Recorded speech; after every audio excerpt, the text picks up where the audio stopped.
સમગ્ર દેશમાં આગામી લોકસભા ચૂંટણીની તૈયારીઓ શરૂ થઈ ચૂકી છે ત્યારે ગાંધીનગર કલેક્ટર કચેરી ખાતેથી નવા મતદારો માટે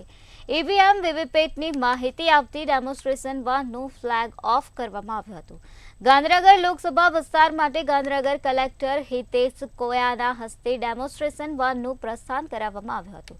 જે વિવિધ સ્થળે ફરીને નિષ્પક્ષ ચૂંટણીલક્ષી અને મતદાન કેવી રીતે કરવું તેની માહિતી પૂરી પાડશે અને આ અભિયાન આગામી 28 ફેબ્રુઆરી સુધી ચાલશે। જોકે આ વાન ગાંધીનગરના 5 તાલુકાઓમાં ફરશે અને તાલુકાના જાહેર સ્થળો કે જ્યાં લોકો ભેગા થતા હશે ત્યાં ઊભી રહેશે અને સ્થાનિક ચૂંટણી અધિકારીઓ, યુવા મતદારો અને નવા મતદાન કરતા નાગરિકોને માહિતી આપવામાં આવશે।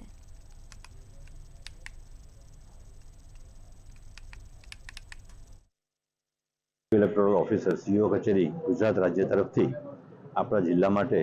જે મોબાઈલ ડેમોન્સ્ટ્રેશન વાન કે જે આપણા ઈવીએમનું આખું યુનિટ હોય છે, બીયુસીયુ અને વીવીપેટ સાથેનું એને સાથેના ડેમોન્સ્ટ્રેશન માટે મળેલા વાનનું આપણે આજે આપણા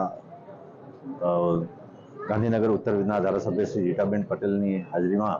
આપણે ફ્લેગ ઓફ કરાવેલું છે। આ વાન આપણા જિલ્લામાં અલગ અલગ જે 5 વિધાનસભા મતદાર મંડળ છે એમાં 28મી ફેબ્રુઆરી સુધી ફરશે અને ખાસ કરીને જે જગ્યાએ માર્કેટ પ્લેસ કે મોટી જગ્યાએ લોકો ભેગા થતા હોય એ જગ્યાએ એમાં ડેમોન્સ્ટ્રેશન કરવામાં આવશે। આની સાથે અમારે જે ચૂંટણીનો સ્ટાફ છે એ પણ સાથે રહેશે